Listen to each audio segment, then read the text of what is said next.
Je m'appelle Louis Rodriguez, je suis le sacristain de Saint-Paul à Nîmes depuis 2 ans. J'ouvre l'église de 14h à 18h tous les jours sauf le mardi. Cette église est une église romano-byzantine. Elle a été consacrée en 1849. Voilà, cette coupole, c'est un peu le style byzantin.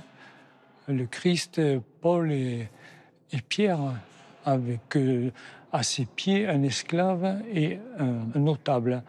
Vous remarquerez que le Christ a préféré mettre l'esclave à sa droite, la droite étant le côté des justes. Il ne faut pas oublier l'orgue qui est classé monument historique, signé Cavaillé-Coll, le même facteur d'orgue qui a fait Saint-Denis et la Madeleine à Paris. Vous allez pouvoir l'entendre aujourd'hui sonner et vous allez vous régaler. Je m'appelle Clotilde, je suis secrétaire bénévole à la paroisse Nîmes Grand Centre depuis 4 ans. C'est une paroisse qui est très dynamique dans le centre-ville, notamment à Saint-Paul avec le dimanche soir, où on peut retrouver surtout des personnes qui viennent pour la première fois ou qui franchissent la porte de l'église pour découvrir la foi. J'ai créé avec une autre personne un site internet pour la paroisse il y a 2 mois à peu près, ce qui va recenser toutes les informations de la paroisse. Vous allez retrouver tous les horaires, les rentrées de catéchisme, les rentrées d'aumônerie, les horaires de messe. J'ai passé tout mon été. Pas facile de créer un site internet.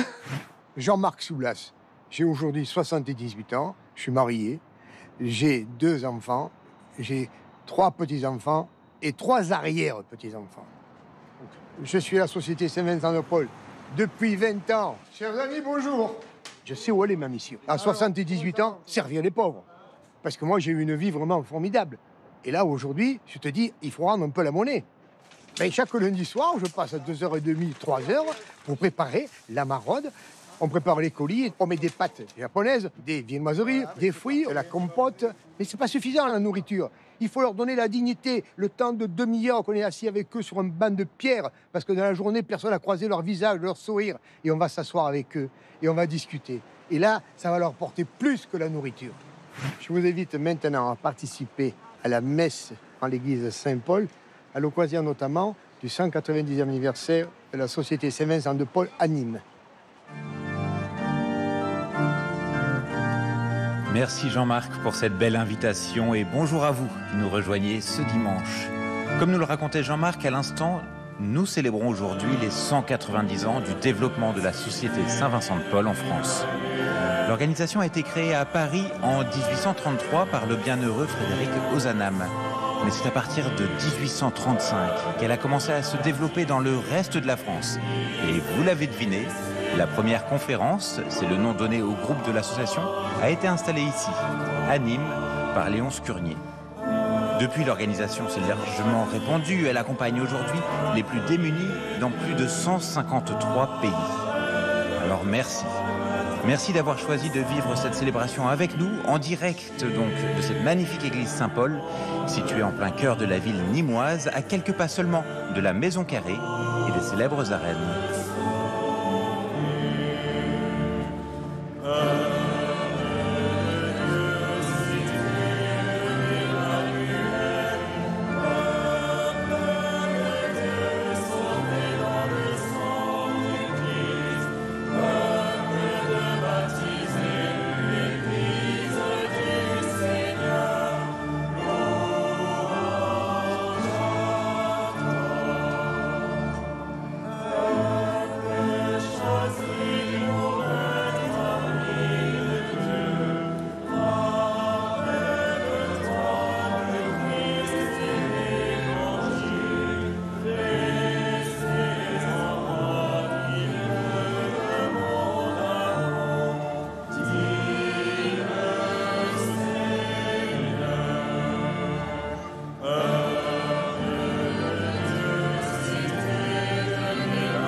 Au nom du Père et du Fils et du Saint-Esprit. Amen. La grâce de Jésus, le Christ, notre Seigneur, l'amour de Dieu le Père et la communion de l'Esprit Saint soient toujours avec vous. Bienvenue, chers frères et sœurs, présents dans notre belle église Saint-Paul de Nîmes. Bienvenue à vous, les membres de la grande famille vincentienne, qui fête aujourd'hui les 190 ans de la fondation de la première conférence Saint-Vincent-de-Paul en province. Et bienvenue à vous tous qui nous rejoignez grâce à l'émission du Jour du Seigneur. L'Évangile nous rappelle aujourd'hui que Jésus est venu nous guérir de la lèpre, du péché et du mal. Frédéric Ozanam, fondateur de la Société Saint-Vincent-de-Paul, est un exemple de dévouement auprès des plus pauvres. Prions pour l'avancée de la cause en canonisation de ce précurseur de la doctrine sociale de l'Église. Frères et sœurs, préparons-nous à célébrer le mystère de l'Eucharistie en reconnaissant que nous avons péché.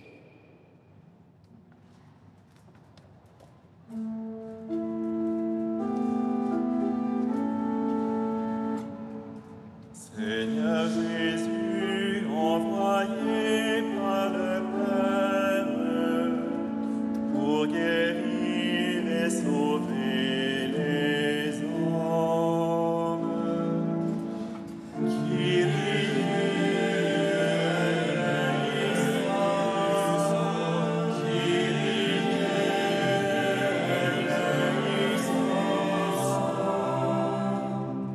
ô Christ, venu dans le monde, appelez tous les pécheurs.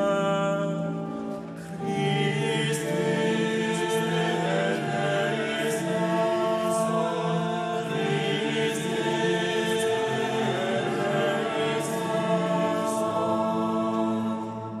Seigneur, élevé dans la gloire du Père, où tu intercèdes pour nous,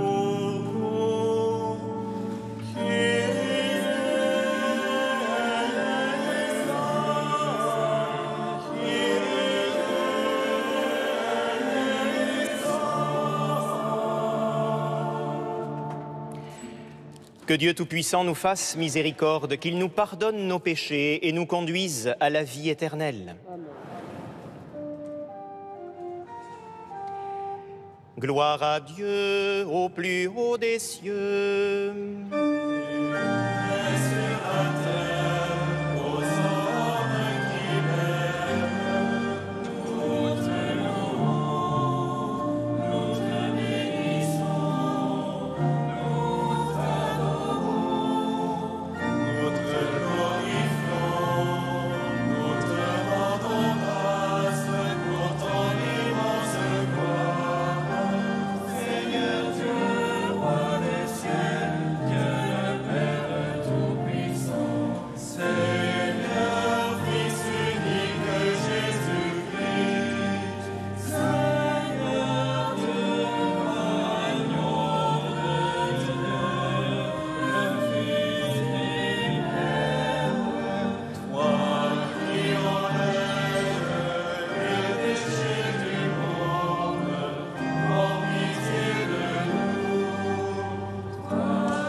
Prions le Seigneur. Nous t'en prions, Seigneur, que ta grâce nous devance et qu'elle nous accompagne toujours pour nous rendre attentifs à faire le bien sans relâche. Par Jésus-Christ, ton Fils, notre Seigneur, qui vit et règne avec toi dans l'unité du Saint-Esprit, Dieu pour les siècles des siècles.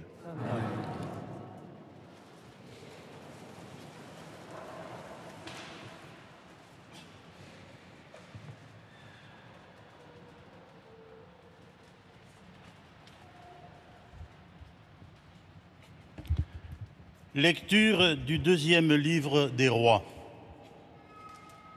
En ces jours-là, le général syrien Naaman, qui était lépreux, descendit jusqu'au Jourdain et s'y plongea 7 fois pour obéir à la parole d'Élisée, l'homme de Dieu. Alors, sa chair devint semblable à celle d'un petit enfant. Il était purifié. Il retourna chez l'homme de Dieu avec toute son escorte. Il entra, se présenta devant lui et déclara : « Désormais, je le sais, il n'y a pas d'autre Dieu sur toute la terre que celui d'Israël. Je t'en prie, accepte un présent de ton serviteur. » Mais Élisée répondit : « Par la vie du Seigneur que je sers, je n'accepterai rien. » Naaman le pressa d'accepter, mais il refusa. Naaman dit alors : « Puisque c'est ainsi, permets que ton serviteur emporte de la terre de ce pays, autant que 2 mulets peuvent en transporter. Car je ne veux plus offrir ni holocauste, ni sacrifice à d'autres dieux qu'au Seigneur, Dieu d'Israël. » Parole du Seigneur.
Lecture de la deuxième lettre de Saint Paul apôtre à Timothée.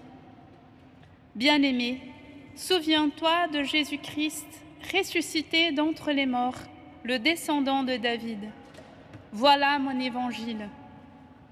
C'est pour lui que j'endure la souffrance, jusqu'à être enchaîné comme un malfaiteur. Mais on n'enchaîne pas la parole de Dieu. C'est pourquoi je supporte tout pour ceux que Dieu a choisis, afin qu'ils obtiennent, eux aussi, le salut qui est dans le Christ Jésus, avec la gloire éternelle. Voici une parole digne de foi. Si nous sommes morts avec lui nous vivrons. Si nous supportons l'épreuve, avec lui nous régnerons. Si nous le rejetons, lui aussi nous rejettera. Si nous manquons de foi, lui reste fidèle à sa parole, car il ne peut se rejeter lui-même. Parole du Seigneur.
Le Seigneur soit avec vous.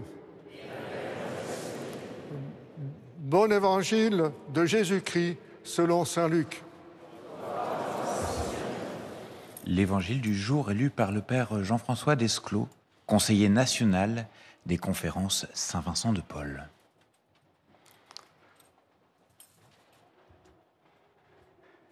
Jésus, marchant vers Jérusalem, traversait la région située entre la Samarie et la Galilée. Comme il entrait dans un village, 10 lépreux vinrent à sa rencontre. Ils s'arrêtèrent à distance et lui crièrent « Jésus, Maître, prends pitié de nous !» À cette vue, Jésus leur dit « Allez vous montrer aux prêtres. » En cours de route, ils furent purifiés. L'un d'eux, voyant qu'il était guéri, revint sur ses pas, en glorifiant Dieu à pleine voix. Il se jeta face contre terre aux pieds de Jésus, en lui rendant grâce. Or, c'était un Samaritain. Alors, Jésus prit la parole en disant « Tous les 10 autres n'ont-ils pas été purifiés? Les 9 autres, où sont-ils? Il ne s'est trouvé parmi eux que cet étranger pour revenir sur ses pas et rendre gloire à Dieu. » Jésus lui dit « Relève-toi et va, ta foi t'a sauvé. » Acclamons la parole de Dieu. Louange à toi, Seigneur Jésus. C'est le père Arnaud Montou, prêtre du diocèse de Sens-Auxerre, qui va prononcer l'homélie.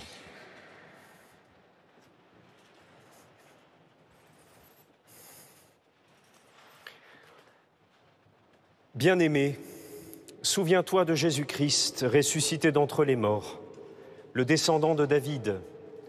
Voilà mon évangile. Voilà mon évangile, s'écrie Paul.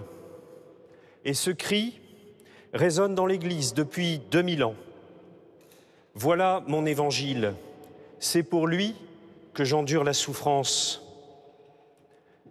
Frères et sœurs, pouvons-nous, nous aussi, dire que le Christ ressuscité est notre évangile, notre bonne nouvelle, et que nous trouvons en lui la force, les raisons d'affronter le mal, ce mal qui provoque tant de souffrances dans le monde et dans nos propres cœurs. L'Évangile, pour un chrétien, n'est évidemment pas un recueil de vérités à croire.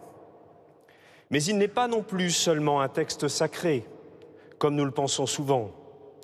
On ne pourrait même pas se contenter de dire que l'Évangile est la parole de Dieu faite chair, à moins que l'on accepte de comprendre que la particularité de cette venue dans la chair est d'être à la fois absolument unique dans la personne historique de Jésus et en même temps de concerner absolument la chair de tous les hommes, celle de chacun d'entre nous, celle de toutes les créatures, de tous les temps, jusqu'à l'extrémité de l'univers. Un seul, Jésus de Nazareth, pour tous et en tous.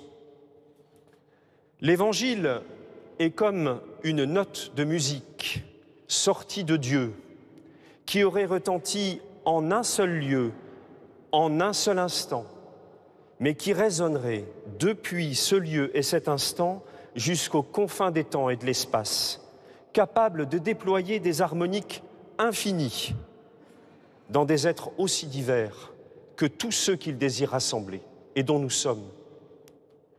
Pour comprendre un peu mieux encore ce que veut dire ce « voilà mon évangile » proclamé par Paul, en restant dans les métaphores musicales, nous pourrions dire que l'évangile, qu'est le Christ vivant, doit devenir, dans les instruments à cordes que nous sommes, comme l'âme.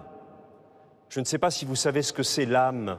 Peut-être, évidemment, il y en a parmi vous qui ont déjà joué du violon ou du violoncelle. L'âme, c'est cette petite pièce de bois, presque invisible dans l'instrument. Il faut vraiment se pencher à l'intérieur pour voir. Une petite pièce presque invisible et sans laquelle rien ne se passe. Elle est posée entre le fond du violon et la table d'harmonie.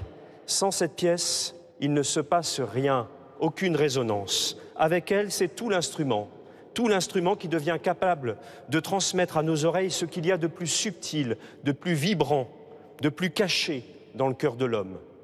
Si l'Évangile est fiché dans nos cœurs, comme l'âme dans le violon, alors nous sommes rendus capables de transmettre non seulement ce qu'il y a de plus vrai dans l'homme, mais aussi de faire entendre par nos vies quelque chose de l'harmonie du royaume.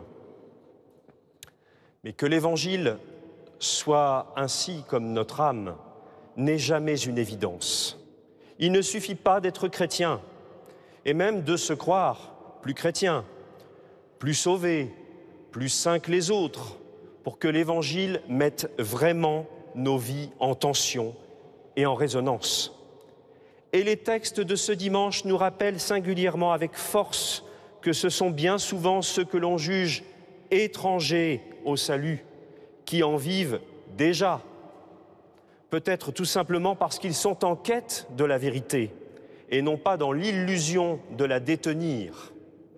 Si l'Évangile est notre vie, nous devons être comme Naaman, le général syrien, un étranger, ou comme le Samaritain de l'Évangile, un étranger, revenant vers Jésus après avoir été guéri. Ces deux-là n'ont pas seulement en commun d'être des lépreux guéris. Ils sont surtout des hommes qui ont reconnu le passage de Dieu, le passage du Sauveur dans leur vie, et qui ont été capables de remettre en question leurs schémas, leurs idées préconçues, leurs représentations du monde, qui ont laissé Dieu, en un mot, les transformer. Toute la famille vincentienne, qui fête aujourd'hui les 190 ans de la première conférence fondée en province, ici même, à Nîmes, c'est bien ce que signifie être remis en question par l'action de Dieu. Vous avez tous fait, à un moment ou à un autre, l'expérience de cette déstabilisation qui nous rend en fait plus disponibles à l'autre et à Dieu. Et la capacité de résonance que permet l'Évangile en vous, cet Évangile qui est devenu votre vie, ne vous a pas seulement permis de reconnaître l'action de Dieu en vous, dans votre vie, et de vous en réjouir, mais elle vous a rendu capable de voir Dieu agir bien au-delà de vos frontières naturelles et des frontières naturelles de l'Église. Ceux que vous rencontrez n'ont pas à rentrer dans nos cercles, dans nos sérails, pour refléter la lumière du ressuscité. Et c'est en les servant, en les aimant, en vous découvrant aimés par eux aussi, et peut-être surtout, que vous voyez Dieu agir en ce monde. Comme le rappelle avec force le pape Léon XIV dans sa première exhortation apostolique parue cette semaine, avec la relation aux pauvres. Nous ne sommes pas dans le monde de la bienfaisance, mais dans celui de la révélation. Comme chrétiens et comme catholiques, nous devrions toujours être des passionnés de l'action de Dieu au sein du monde. Nous devrions déployer cette attention permanente à ce que Dieu réalise déjà en dehors de nos cercles, au-delà de nos frontières étroites que nous avons en tête quand nous disons catholicisme. Partout où la vie cherche sa voie à travers les obstacles, Dieu est déjà à l'œuvre. Amen.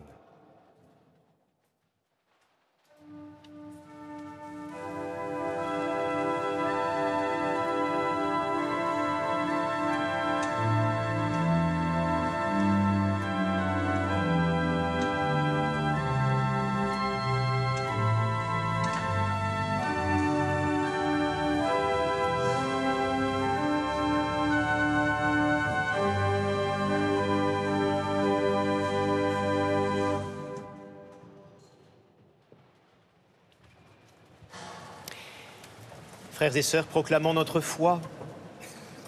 Je crois en Dieu, le Père Tout-Puissant, Créateur du ciel et de la terre, et en Jésus-Christ, son Fils unique, notre Seigneur, qui a été conçu du Saint-Esprit, est né de la Vierge Marie, a souffert sous Ponce Pilate, a été crucifié, est mort et a été enseveli, est descendu aux enfers.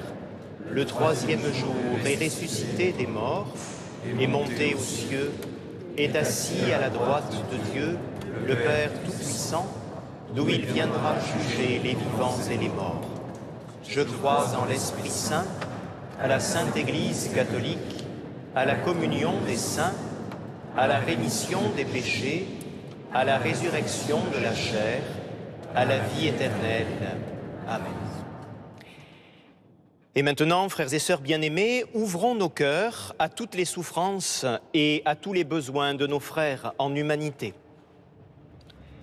Notre Église est invitée à être toujours en marche à la suite du Christ. Dans l'élan de cette année jubilaire, sur le thème de l'espérance, nous te prions, Seigneur, pour tous nos pasteurs, qu'ils soient les témoins fidèles et joyeux de ta présence à nos côtés.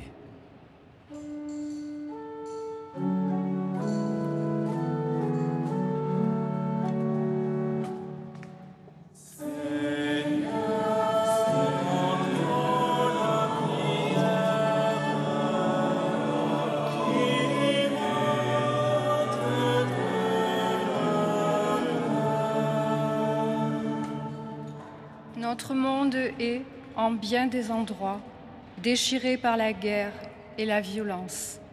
Seigneur, nous te prions pour les dirigeants et ceux qui nous gouvernent. Viens éclairer leurs décisions en faveur de la paix.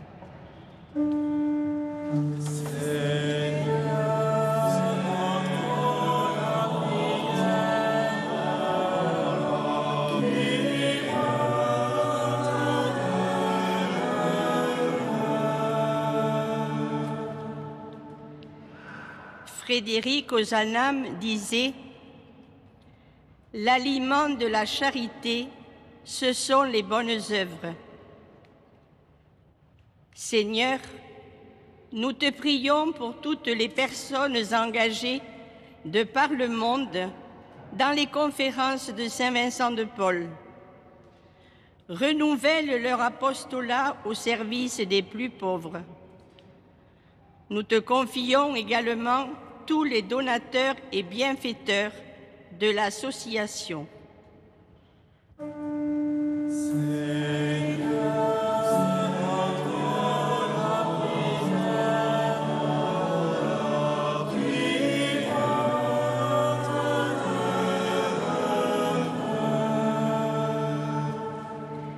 Aujourd'hui, notre communauté paroissiale se rassemble.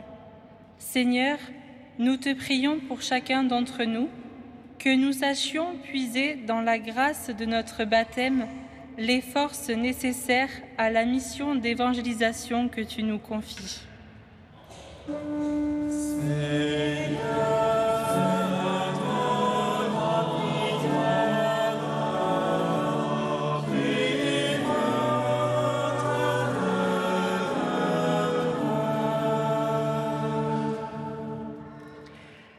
À tes fidèles, Seigneur, tends une main secourable, qu'ils te cherchent de tout cœur et voient exaucer leur juste demande par le Christ notre Seigneur.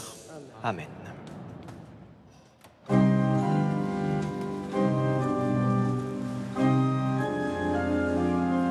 Dans la procession, vous pouvez voir les foulards bleus des bénévoles de la Société Saint-Vincent de Paul. Ils sont accompagnés d'amis de la rue. Ensemble, ils symbolisent tout ce qui fait nos vies, nos engagements, nos difficultés, notre humanité. Et ils viennent la porter au Christ.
Priez, frères et sœurs, que mon sacrifice, qui est aussi le vôtre, soit agréable à Dieu le Père Tout-Puissant. Que le Seigneur reçoive de vos mains ce sacrifice, à la louange et à la gloire de son nom, pour notre bien et celui de toute l'Église. Avec l'offrande de ce sacrifice, accueille, Seigneur, les prières de tes fidèles. Que cette liturgie, célébrée avec ferveur, nous fasse parvenir à la gloire du ciel, par le Christ notre Seigneur.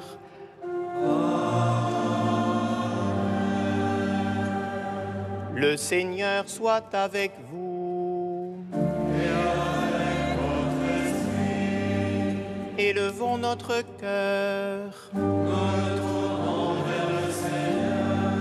Rendons grâce au Seigneur notre Dieu.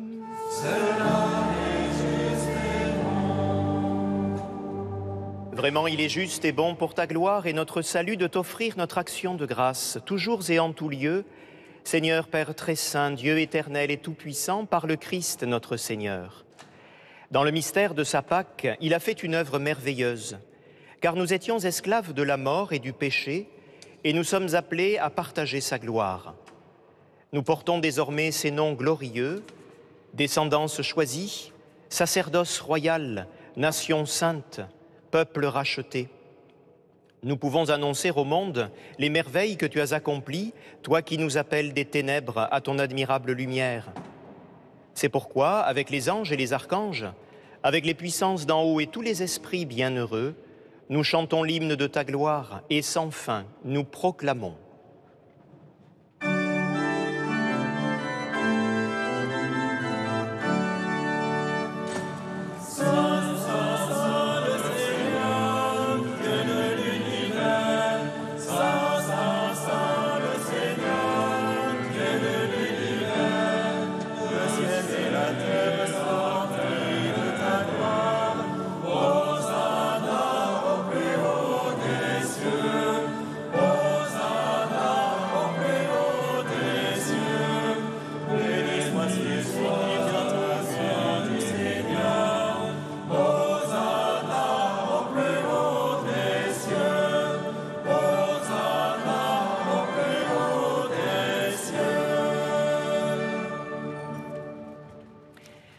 Toi qui es vraiment saint, toi qui es la source de toute sainteté, Dieu notre Père, nous voici rassemblés devant toi, et dans la communion de toute l'Église, nous célébrons le jour où le Christ est ressuscité d'entre les morts. Par lui que tu as élevé à ta droite, nous te prions. Sanctifie ces offrandes en répandant sur elles ton esprit, qu'elles deviennent pour nous le corps et le sang de Jésus, le Christ notre Seigneur. Au moment d'être livré et d'entrer librement dans sa passion, il prit le pain. Il rendit grâce, il le rompit et le donna à ses disciples en disant « Prenez et mangez-en tous, ceci est mon corps livré pour vous. »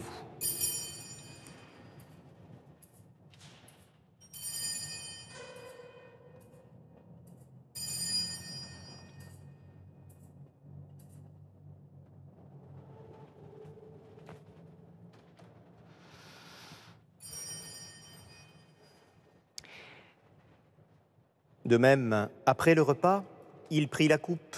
De nouveau, il rendit grâce et la donna à ses disciples en disant « Prenez et buvez-en tous, car ceci est la coupe de mon sang, le sang de l'alliance nouvelle et éternelle, qui sera versé pour vous et pour la multitude en rémission des péchés. Vous ferez cela en mémoire de moi. »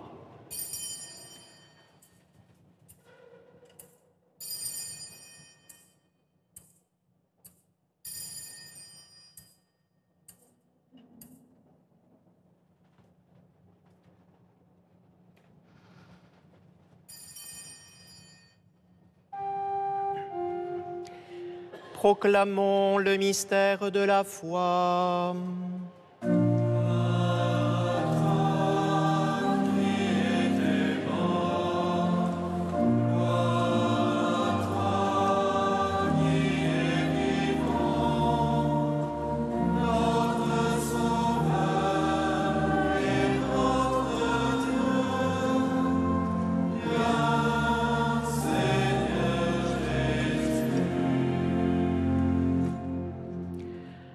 faisant ainsi mémoire de la mort et de la résurrection de ton Fils, nous t'offrons, Seigneur, le pain de la vie et la coupe du salut.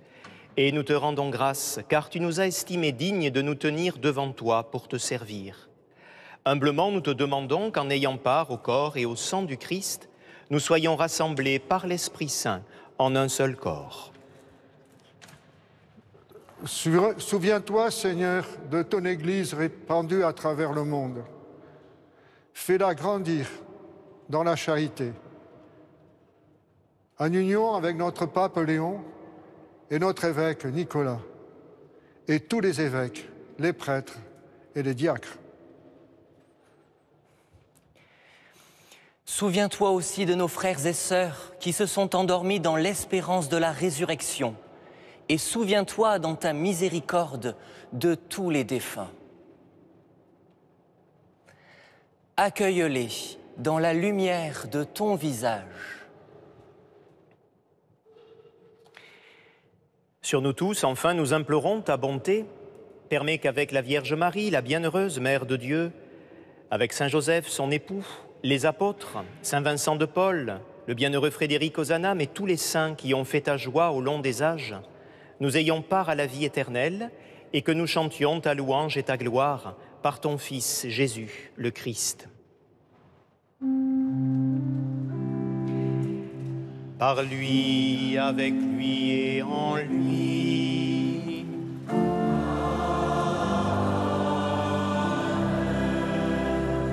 À toi, Dieu le Père Tout-Puissant, dans l'unité du Saint-Esprit.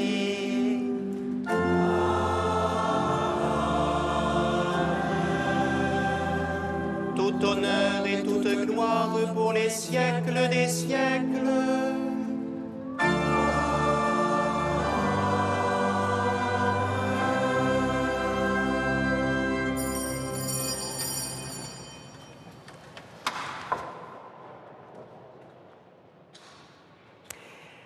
Comme nous l'avons appris du Sauveur, frères et sœurs, et selon son commandement, nous osons dire « Notre Père, qui es aux cieux, que ton nom soit sanctifié, que ton règne vienne, que ta volonté soit faite sur la terre comme au ciel. Donne-nous aujourd'hui notre pain de ce jour. Pardonne-nous nos offenses, comme nous pardonnons aussi à ceux qui nous ont offensés. Et ne nous laisse pas entrer en tentation, mais délivre-nous du mal. Délivre-nous de tout mal, Seigneur, et donne la paix à notre temps. Soutenus par ta miséricorde, nous serons libérés de tout péché, à l'abri de toute épreuve, nous qui attendons que se réalise cette bienheureuse espérance, l'avènement de Jésus-Christ, notre Sauveur. C'est à toi qu'appartient le règne, la puissance et la gloire, pour les siècles des siècles. Seigneur Jésus-Christ, tu as dit à tes apôtres, « Je vous laisse la paix, je vous donne ma paix. » Ne regarde pas nos péchés, mais la foi de ton Église. Pour que ta volonté s'accomplisse, donne-lui toujours cette paix et conduis-la vers l'unité parfaite, toi qui vis et règnes pour les siècles des siècles. Amen. Frères et sœurs, dans cette Église, et vous, devant votre écran, que la paix du Seigneur soit toujours avec vous. Dans la charité du Christ, donnez-vous la paix. Chers amis, vous qui vivez cette messe avec nous ce matin, recevez la paix du Christ. Portez-la dans votre cœur et dans vos actions, qu'elle puisse résonner autour de vous et toucher le plus grand nombre.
Voici l'agneau de Dieu, voici celui qui enlève les péchés du monde.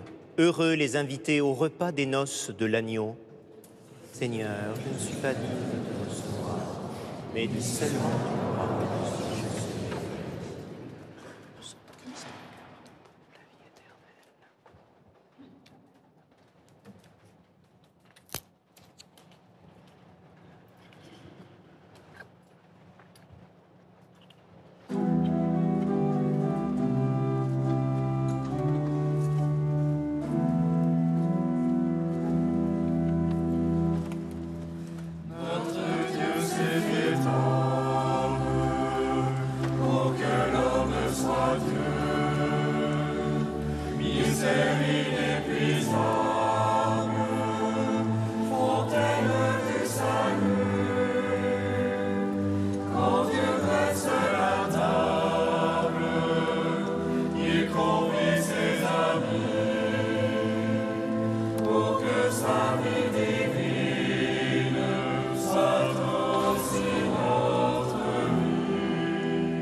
Juste après son élection, alors que Jorge Mario Bergoglio doit choisir son nom de pape, un ami cardinal lui souffle à l'oreille « N'oublie pas les pauvres ». À ce moment précis, un nom s'impose comme une évidence, celui de François. Car tel est le message de saint François d'Assise, lui qui a abandonné sa vie riche et mondaine pour se consacrer aux plus démunis. Ne pas oublier les plus pauvres. C'est la mission de la Société Saint-Vincent de Paul, lutter dans la fraternité contre la précarité, l'exclusion et l'isolement. Mais surtout, c'est notre mission à nous, en tant qu'hommes, en tant que femmes, en tant que chrétiens. C'est ce que nous rappelle avec ferveur le pape Léon dans « Je t'ai aimé ». Aujourd'hui, la pauvreté est matérielle, sociale, spirituelle, culturelle et même numérique. Alors ne nous laissons pas contaminer par ces orientations politiques ou économiques qui conduisent à des généralisations injustes ou à des conclusions trompeuses. La pauvreté n'est pas un choix. En tant que chrétiens, contempler l'amour du Christ doit nous aider à être plus attentifs aux souffrances et aux besoins des autres. Alors ouvrons les yeux et réveillons notre fraternité.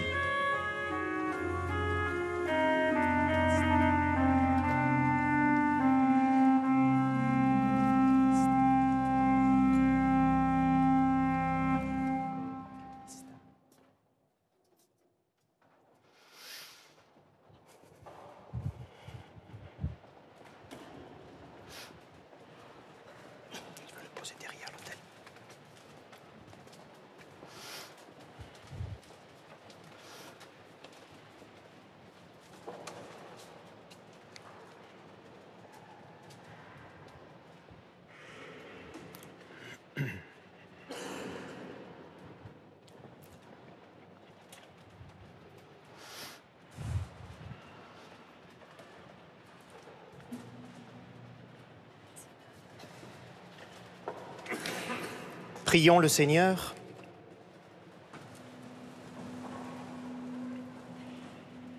Seigneur Dieu de majesté, nous t'en supplions humblement, puisque tu nous as nourris du corps et du sang très saint, rends-nous participants de la nature divine par le Christ notre Seigneur.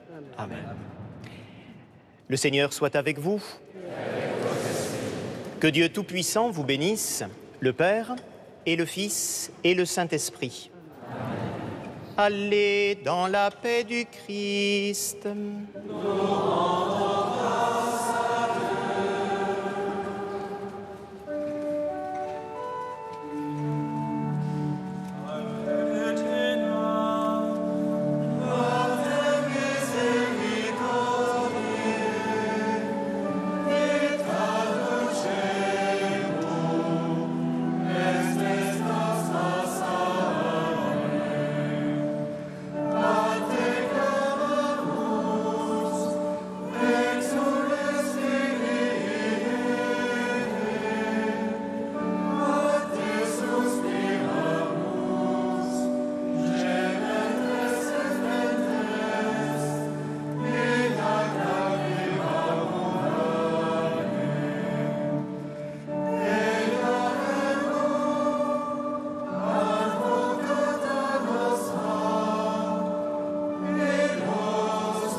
Chers amis, merci d'avoir vécu cette messe avec nous aujourd'hui. Merci évidemment à tous ceux et toutes celles qui ont participé à cette célébration et à son bon déroulement. La paroisse de Nîmes Grand Centre, la Société Saint-Vincent de Paul du Gard, aux musiciens et à toute l'équipe technique. Le Jour du Seigneur continue avec la pianiste Vanessa Wagner. La musicienne nous raconte ce qui donne du sens à sa vie en tant qu'artiste, mais aussi en tant que femme. Elle embarque tout de suite dans la voiture de Paroles inattendues.